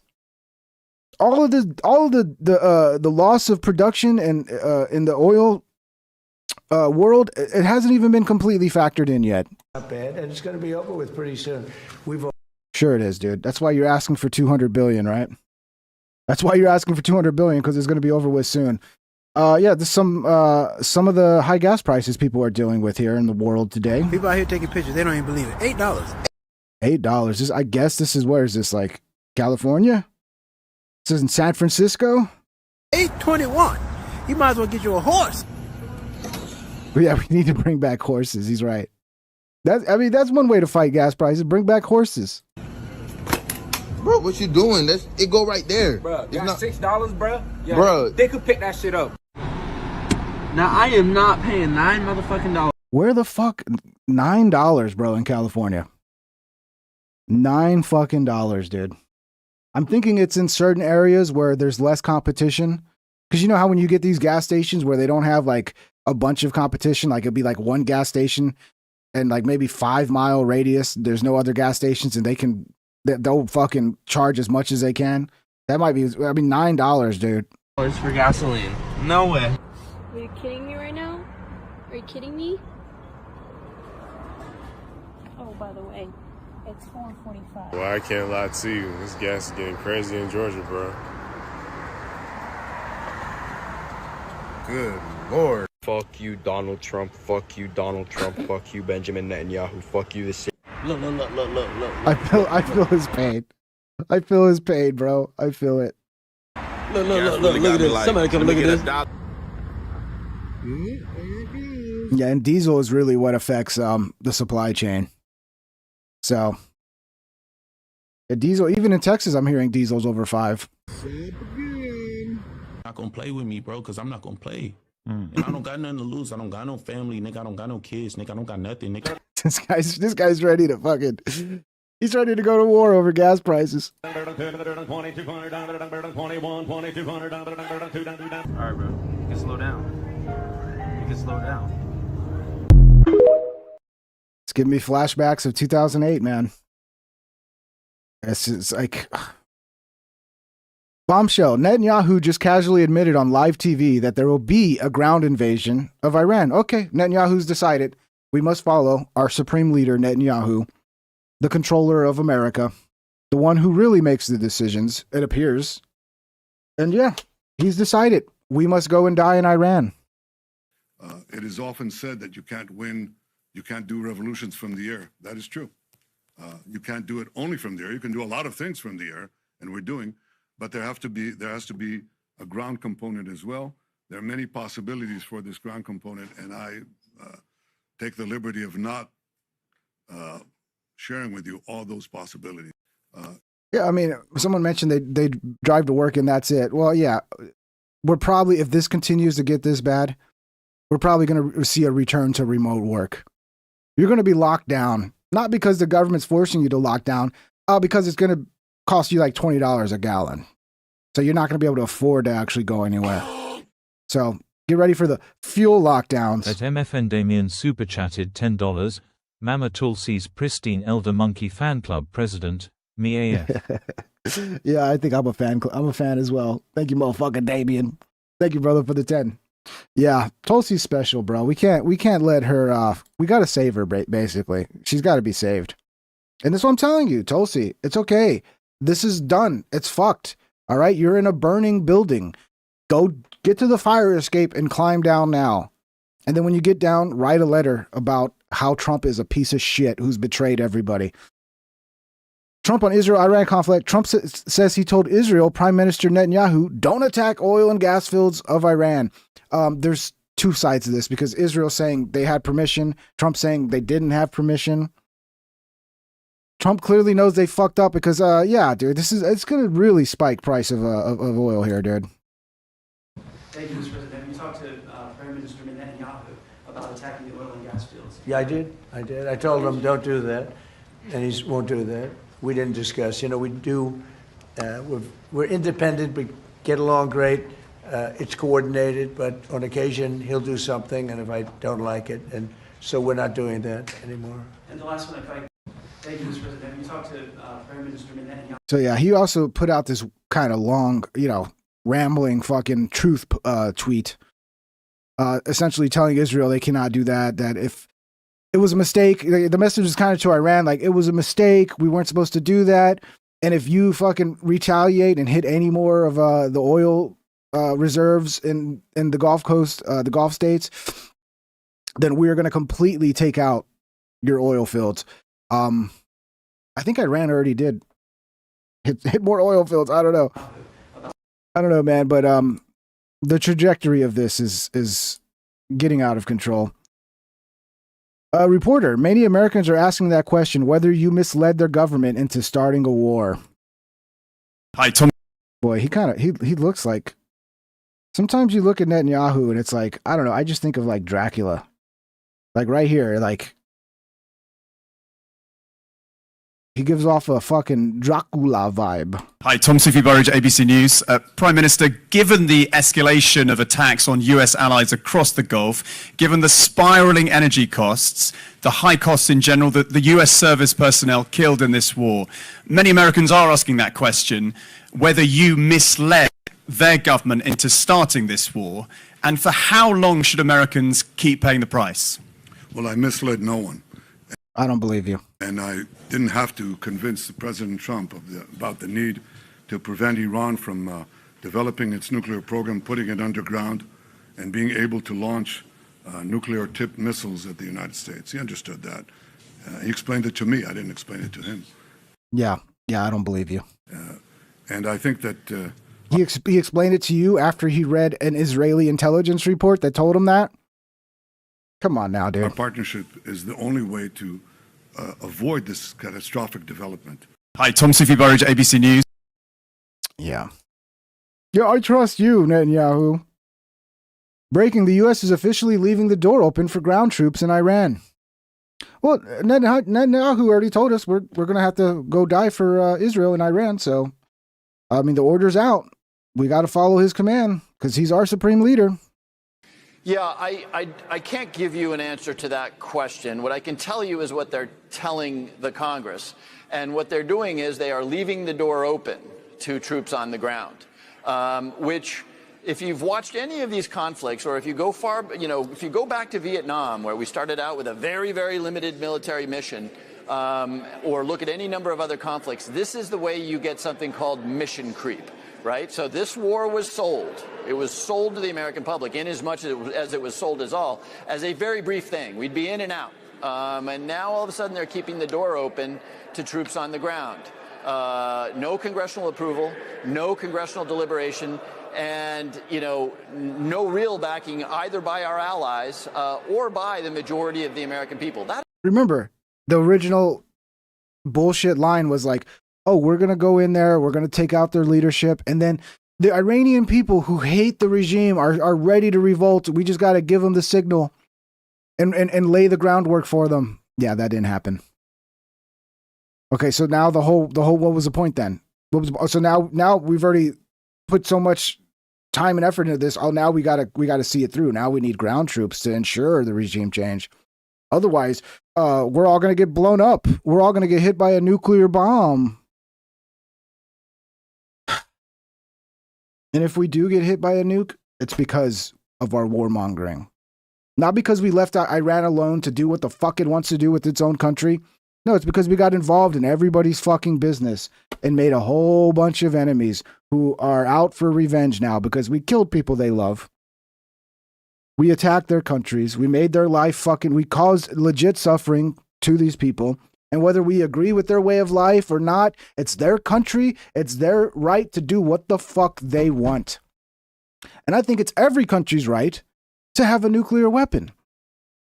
Because, my God, you see what happens when they don't have one. It is a very perilous place from which to be expanding an already difficult war. But we get to decide. We get to decide what other countries do. Because, why? Because what God anointed us? The God of America, the God of the world, that we can decide how other countries dictate. Terrifying warning, a U.S. invasion of Iran's coast would be a modern-day Gallipoli. U.S. troops will be sitting ducks against booby traps and hidden defenses in the mountains. Experts are comparing it to the brutal opening scene of Saving Private Ryan. Now, I am sure I have taught for the U.S. Air Force here for years. I've just talked to the U.S. Army War College before the war kicked off a few days before. We have the best professionals in the world. They will do their best to find the best avenues of approach, to minimize exposure. That's the issue here, exposure, and to rapidly try to get through the most exposed times. The bottom line, though, is you just showed those images. My goodness gracious here. This is going to be a challenge, and this is like Saving Private Ryan territory. So they will try to minimize it, but the fact of the matter is the bad guys are going to know what the best approaches are too. Remember, this is their home turf. Right. So this isn't just they have the home field advantage for 3 points in an NFL football game. They really know the best approaches, and they've known that for decades. So the odds are there going to be booby traps? Are there going to be landmines? Are there going to be X's and Y's here? Are there going to be surprises? Now, we may have some surprises of our own. I'm not saying we don't have things in our toolkit. I'm just pointing out that once we cross into phase 3, this is now at the tactical level. One of the worst parts about this is idiots like Crystal Ball, all these idiots, socialist pieces of garbage are going to gain so much credibility. And they're probably going to get more power and influence because of this, because of Trump's betrayal of the America First movement. And they get to look like the good side now, the anti-war side. So they'll get it back in power. And yeah, I hope you guys are ready to pay 75% of your income into taxes now. And you probably won't even get anything back for it. So we've had the tactical, I'll be explaining this. To some fat bitch considered home eating fucking Doritos all day. We've had the tactical advantage on our side. Once we go to stage 3, the tactical advantage is likely to start shifting to Iran as well. And that is what we're talking about with the exposure. And it's not because we're Dummkopfs. That's not the issue. We've got the best and the brightest here. And nonetheless, that's Saving Private Ryan is a good movie to watch this weekend. Just the opening 10 minutes. Or Gallipoli. Right? Or I'm gonna exactly. I was trying to save that. You guys are. I'm telling you, this is really unbelievable.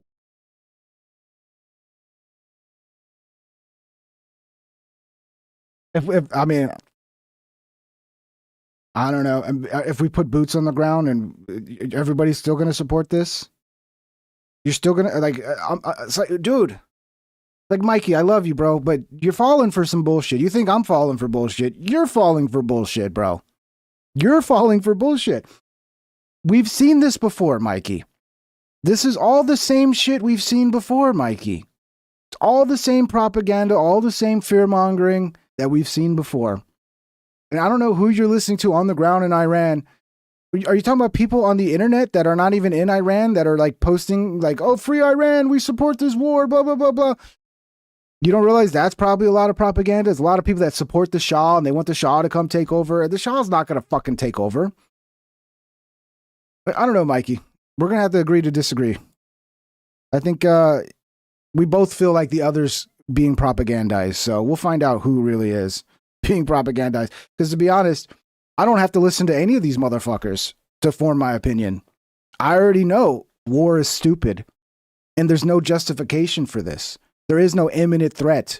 We're just fucking playing the world police again and thinking we can tell everybody what to do. I mean, you wouldn't want anybody doing that to our country, but we can do it to every other country, and that's fine. And there's not going to be a blowback from that eventually. Like, of course there is, dude. We're creating a bunch of bad will. Look, America First is not just about looking after America, right?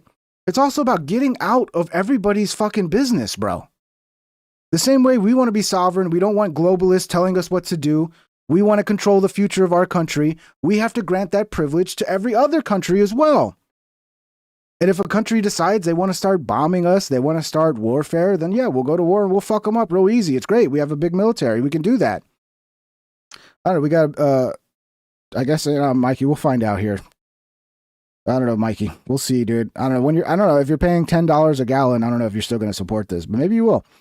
Absolute bombshell. Mearsheimer reveals Trump secretly allowed Iran to sell its oil to keep global prices under $100. Yeah, I read this too. So we're just like, oh, I guess we'll let Iran keep shipping oil because if we don't, the gas prices are going to get really bad. So, yeah, that's a little weird. I think it's... And that's also one reason why people think Israel started hitting Iran's oil supplies. Because it's like, okay, well, if America's just going to let them fucking keep making money selling oil, then we're just going to hit their oil supplies because Israel really controls this war. We don't.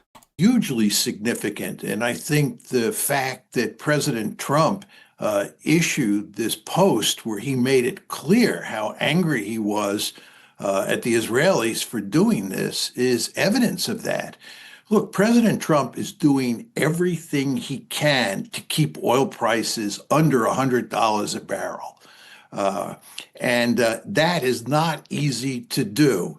And I would note that he has taken sanctions off Russian oil, and he has allowed Iran to sell its oil. It's very important to understand that Iran is selling its oil on world markets.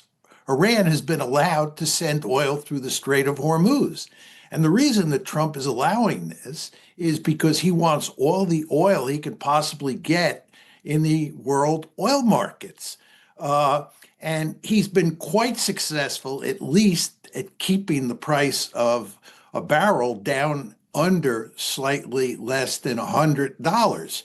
Well, what happened yesterday when the Israelis hit this natural gas field in Iran, and then the Iranians retaliated first against Qatar, and now apparently they're attacking Saudi Arabian sites as well, is that the price of a barrel of oil is going up. I saw it was up around $115 this morning. But there's just no way to avoid it, bro. The idea that we're going to start a war with Iran and we're going to somehow not have a complete surge in the price of oil, like there's just no way around it, man.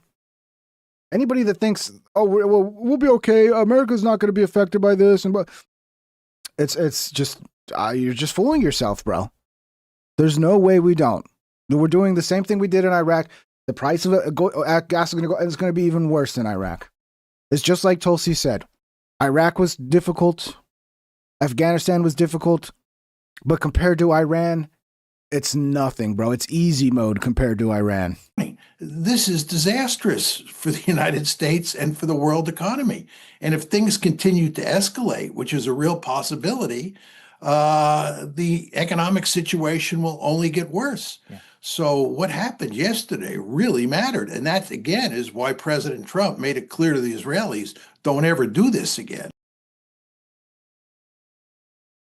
We'll see if they listen. We'll see if they listen. Mearshire confirms Joe Kent's claims that Israel lobby dragged America into war. I have no doubt that Joe Kent is correct, that it was Israel and the Israel lobby that led us into this war. I mean, Marco Rubio, the Secretary of State, and Mike Johnson, the Speaker of the House, said as much immediately after the war started. They made it clear that it wasn't the United States that took the initiative in starting this war. It was Israel that took the initiative, and Israel, in effect, dragged us in. Furthermore, you want to remember that Lindsey Graham has admitted that he went to Israel and he coached Prime Minister Netanyahu on how to convince President Trump to go to war against Iran. You just want to think. Mikey, I agree with you. I want all those things too. I want us to win the war. I want the Iranian people to have the best future ever. Are you willing to pay the cost of that, though? Do you understand the cost of going in there and forcing regime change? Like, it's not just like, oh, we decided and it's done. It's like, no, people are going to die. Innocent children are going to die. They already have. The economy is going to suffer. People in America are going to struggle to put food on their plate. Like, it's not worth it. We're supposed to be about America first, bro. There's a lot of suffering in this world. It is not our job to solve the suffering of every other country. We cannot do that. When we do that, we ignore the suffering of our own country, which is suffering, dude. And it's only going to get worse at a time we can't afford. We cannot allow it to get worse, and it's going to. Think about that. Here's a U.S. So it's like, yeah, the world is filled with terrible people and people suffering. And it's like, okay, we can't control that. We can't save everybody, dude. We can save our own house, though. You know, every house is on fire. Should I go put out my neighbor's house? No, put out your house first. Okay? If this was a time when we didn't have idiots running this country and we were making decisions that benefited America and, you know, the economy was going great because the American people were being looked after and not fucking pushed to the wayside, then yeah, maybe we could afford to be America's, the world's police and get involved in all this stupid shit. This is not the time. And even then, I don't know if I'd support it because, again, it's not our job to control what other countries do and how they behave. It's up to those countries and the people of those countries. The senator saying, and the people of this country voted not for this. They voted to take care of our country because they're suffering. That he was coaching Prime Minister Netanyahu on how to get President Trump to go to war against Iran. In other words, President Trump needed coaching because his basic inclination was not to go to war against Iran. And then if you look at what was happening inside the United States, all you have to do is look at the two principal individuals who were advising Trump on whether or not he should go to war. They were Jared Kushner and Steve Witkoff, who are passionate Zionists. In fact, Jonathan Powell, who is Britain's national security advisor, this is Britain's national security advisor. He was present at the negotiations that were taking place between Iran and the United States right before the war. And he describes Kushner and Witkoff as Israeli assets. Just think about that. The two principal advisors to President Trump. And remember, President Trump said that he was going to take his cue from those two individuals as to whether or not he should go to war against Iran, were seen by the British National Security Advisor as Israeli assets. Truly remarkable. You know, when I saw that Marco Rubio was going to play such an important role, I was like, oh, fuck. That's not a good sign. I think that was the writing on the wall. Once it's like, all of a sudden, everybody likes Nubio. Nubio is the greatest of all time. It's like, oh, he's a neocon. You're letting neocons in again. And here we are. Breaking, first ever direct hit on an F-35. For the first time in history, an American F-35 jet has been hit. Iran has the ability to down America's best jets. Trump lied about having air superiority. He lied about taking out Iran's air defense. Apparently, the heat signature from these F-35s is off the charts, so they're learning how to pick up the heat signatures, and that's allowing them to target these F-35s. So, yeah. This guy's, he's flying through the air thinking, no one's could touch me. No one's ever, we're invincible. Well, not anymore. I don't know. I guess China or Russia must have gave them some extra information. And by the way, Stephen A. Smith, forget about it. Forget about Stephen A. Smith. There's got to be, because we need a moderate Democrat who has a lot of the positions Stephen A. Smith has, but also against the war. And it looks like Stephen A. Smith is a fucking retard like everybody else when it comes to the war. And he's just going to push it. He's going to have all the moderate Democrat positions and be pro regime change bullshit. I don't support that. And to the Jewish community out there, let me be very, very clear. I don't blame them if they're in an uproar over Joe Kent, because what you're doing is... No, the F-35 guy made it home, apparently. He still made it back to the base. Basically saying that Israel instigated this war. Well, Benjamin Netanyahu is on the record saying no. Other Israelis and other members of the Jewish community are saying no. And a statement like that by Joe Kent could easily be used as an excuse for individuals out there to engage in anti-Semitism. Oh, fuck you, Stephen A. Smith. We had some hope you wouldn't be a retard. And maybe we could get a moderate Democrat to actually fucking come out of the Democrat Party. But no, if this is it, if you're just like, oh, if we call out the reality, which is Trump is being fucking led by the fucking nose by Israel into a stupid fucking war, then that's going to bring about anti-Semitism because if we criticize a country that's being a fucking warmonger, all of a sudden we're anti-Semitic and we must hate all Jews, right? Fuck, bro. I was really hoping we'd get a moderate Democrat because it's going to go to... Trump just sold out the Republican Party, right? It's gone. Like the power of the Republican Party might be another 8 years or so. Who knows? We're probably going to get a 2-term Democrat president, Democrat control of House and Senate now. And I pray that we get a moderate Democrat and not a fucking woke insane person. And a lot of his policies are old school Democrat, except, yeah, apparently he doesn't want to call out the war because that's anti-Semitic. God damn. Imagine how amazing that is to be a country and you can do whatever you want. And if anybody criticizes you, you're a racist anti-Semite. I mean, that's carte blanche to do whatever the fuck you want now. Because no one can criticize anything you do because you just hate Jews if you criticize Israel. Stephen A., please, wake the fuck up, retard. Which is fomented and grown, and we all need to speak out against that. I don't support. Yeah. I wonder why people are upset with Israel. And yeah, everybody that has a problem with Israel, it's all just anti-Semitism. It has nothing to do with the warmongering, the death, the murder, the slaughter of innocent civilians, the complete demolition of fucking Gaza, which they're now doing to Lebanon, the dragging us into another forever regime change war, lying about fucking that they're going to have nukes any second now. But it's all about anti-Semitism. It's not just that the country has lost its fucking mind and is now harming the rest of the world, including us. No, it's anti-Semitism. That's really what we need to worry about. Okay, well, there goes our moderate Democrat. All right, let's have some fun. This little fight video. Let's clean the palate. Who do you got, guys? Who you got? Big black guy, little Asian guy. Okay, lay your bets down right now. Lay your bets down right now. Who do we got? Come on, right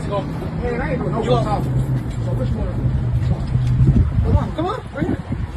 Look, get up. I'm not gonna kick you. I'm not gonna kick you. I'm swinging. Like, I'm sorry, swinging. I'm not gonna kick you. I'm not coming to you. I'm not Jackie Chan. Say I'm not Jackie Chan. None of that, alright? I'm not Jackie Chan. None of that. Like, I'm really swinging. Where your girl is? She home. No, she home. Home? Yeah, she live right there. She live down the street. You got it recorded? Yeah. Who do you guys got? An Asian? Little Asian man? Yeah. You guys have seen a lot of Kung Fu movies. You know what's up. But he said, he's like, I'm not going to do any Kung Fu. We're boxing. I'm going to be swinging. So this guy knows like Kung Fu is really kind of bullshit. I actually can box. All right, let's see. I don't know. The black guy seems to be a little hesitant.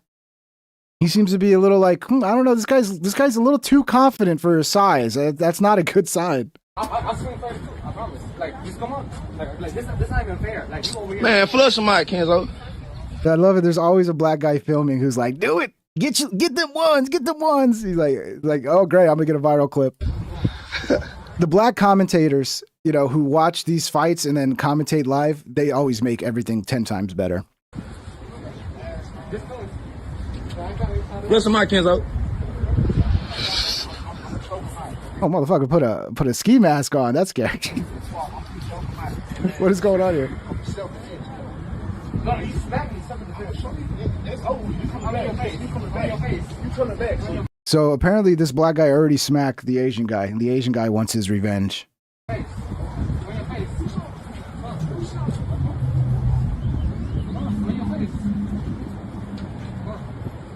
Show you want this. Okay, let's see. It's amazing to me that like these dudes are willing to fight when they can't even keep their pants up. Like, look, if you're going to be scrapping in the streets, maybe situate your belt to where you don't have to worry about holding your pants up while you fight. That's definitely a disadvantage. Man, I ain't mad. I know you ain't finna get jumped. None of that. Chill out. We ain't with all that. Catch your win.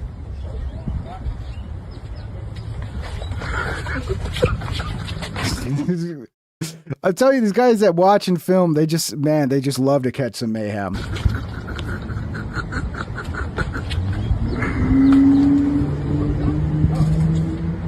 All right, it's not looking good right now. What do you guys? You still got the Asian guy?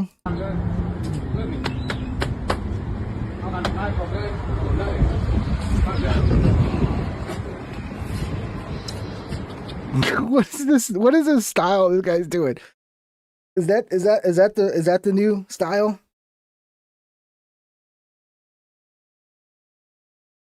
Okay, I'm taking the Asian guy. Oh yeah. Oh. Ooh. I like that though. Bro, what is this, bro? What is this? At Flatman Official super chatted $2. I'm afraid body has gone full retard GN, bro. Yeah, bro. It's like a lot of it is like if you have a friend and you catch his girlfriend cheating on him and you try to tell him that his girlfriend's cheating on you, like you become the bad guy. And then like finally a year later they figure it out and they're like, dude, you're right. I'm sorry. That bitch was cheating on me. I thought you were just trying to break us up because I thought you were jealous or something. It's like that, dude. It's hard. People have to come to terms that they've been betrayed, and it takes time. It takes time.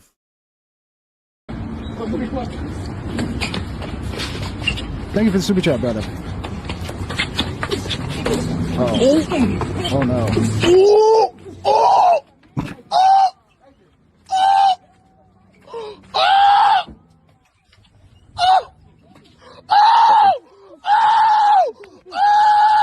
Oh, pick your pants up, dude.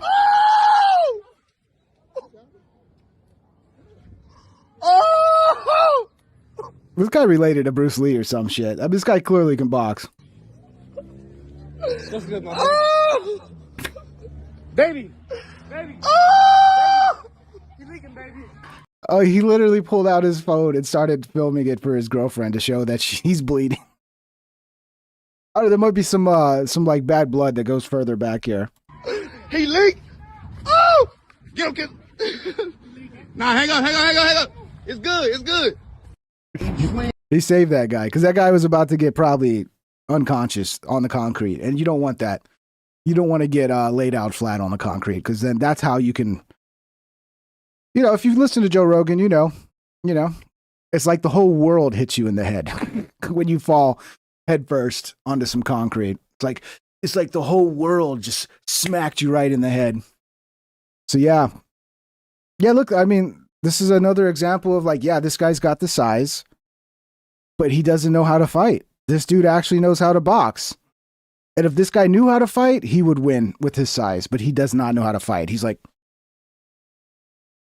I mean, what style is that, bro? Like, clearly you don't know how to fight, bro. Like, even I don't know how to fight, and I know how to fucking stay loose. You know what I mean? I can at least fake it. Jesus Christ, bro. All right, well, that's the show, guys. You guys doing good or what? We'll chat for another 8 minutes. We can get to the 2-hour mark. You guys doing good? It's all right. The world's not going to end anytime soon, guys. Just the price of gas is going to be like $20 a gallon, and rent's going to go up, and food's going to go up, and everything that has to be delivered via shipping in a vehicle is going to go up, and we're going to have Democrats, socialists, communists running the country in no time. But beyond that, guys, everything's going to be great. Stay positive. Bad Muay Thai. Is that Muay Thai? That's Muay Thai going like that? I've never seen Muay Thai like that before in my life. Thanks for doing the show under the weather, man. Hope you feel better soon. Yeah, I feel all right, bro. It's just not sleeping good. So when it comes time to do the show, I'm just feeling like really like just no energy. And but once I get the show going, usually I get some adrenaline that kicks in to make it through. And yeah, I'm doing all right, bro. I got to get more sleep. I got to sleep better. Great stream as always, Pinks. Thank you, El Jefe. I appreciate it, brother. No, I'm pissed because my asshole hurts after paying $5 a gallon again. Oh, you'll be all right, Mikey's bag of meat. Think about the Iranians, bro. Think about their freedom, dude. Don't worry about it. It's worth it, dude. I'll be doing some research on Tulsi later for research purposes. Well, good luck. You're not going to find much there, Crumpolis. She's a lady. She's not a OnlyFans whore, okay? Get sunlight, blooms, melatonin equal baby sleep. Yeah, I do need to get more sunlight. I do. I need to get out there and At MakoTV start super working out. chatted $4.99. Thanks for speaking up, saluting face United States. Oh, thank you, MMAKO. I got to change the strategy of this show, though. I got to stop being honest with what I think is truth and speaking my mind and being like, this is right, this is wrong. I got to stop doing that. I got to just pick one group of people and grift to them 24/7, because that's the winning strategy as a content creator. I don't know, maybe I could pick the left socialists and just grift to them. Although that would be kind of lame because they're kind of annoying. Or I could just go back to being just a MAGA supporter and just whatever Trump does is the greatest thing ever, and grift to MAGA to be like Matt Morse and Cat Turd. You know, that seems to be a successful strategy.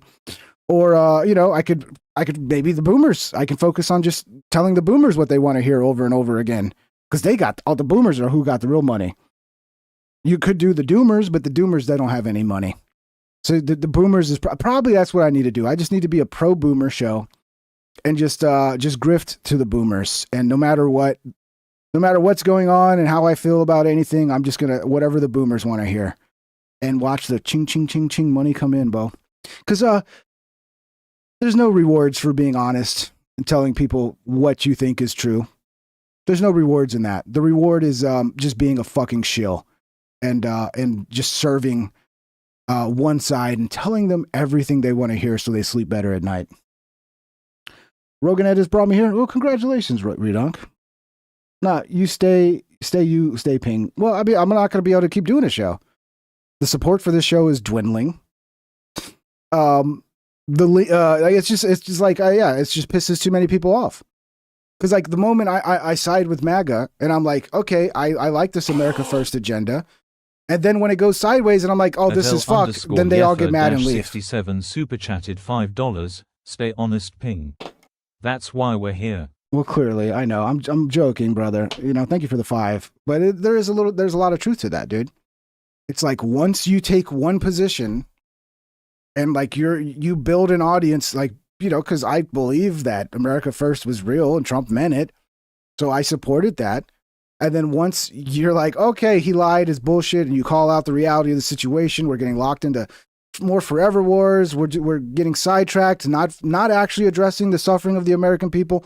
And then it's like all the MAGA people don't want to hear that. They just want to hear, oh, everything's great. Trump's a god. Trump knows everything. It's 5D chess and everything's going to be great. And it's like, okay, I can't do that. I can't do that. That's not the show. The show is me speaking my mind and trying to be accurate as to what the fuck is going on. And I mean, a lot of it, some of it is how I feel, but how I feel is based off of my rational thinking as to what's right or wrong. What's the right move? What's the wrong move? So yeah, but thank you for the 5, brother. We'll see you guys. I'll maybe do a gaming stream tomorrow night or something. We'll see what happens tomorrow night, if there's some shit to talk about or not. If not, I'll come do a little low-key gaming stream or something. Or maybe I'll do a stream and then a gaming stream tomorrow night. Who knows? But yeah, thanks, guys. Thanks for the support. Thanks for showing up. Links are in the description, all that stuff. If you want to support the show. And we'll see you on the next one, guys. Take care. Have a wonderful night. And be good.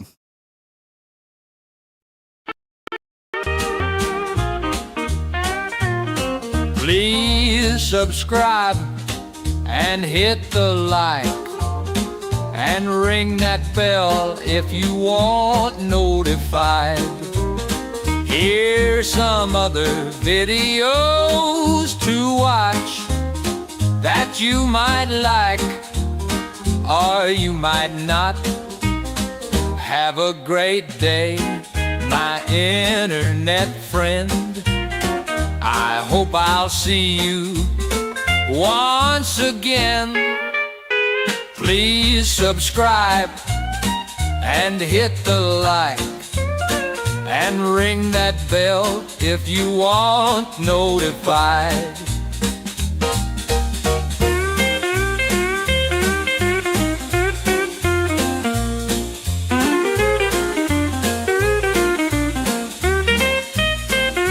Have a great day, my internet friend. I hope I'll see you once again. Please subscribe and hit the like and ring that bell if you want notified.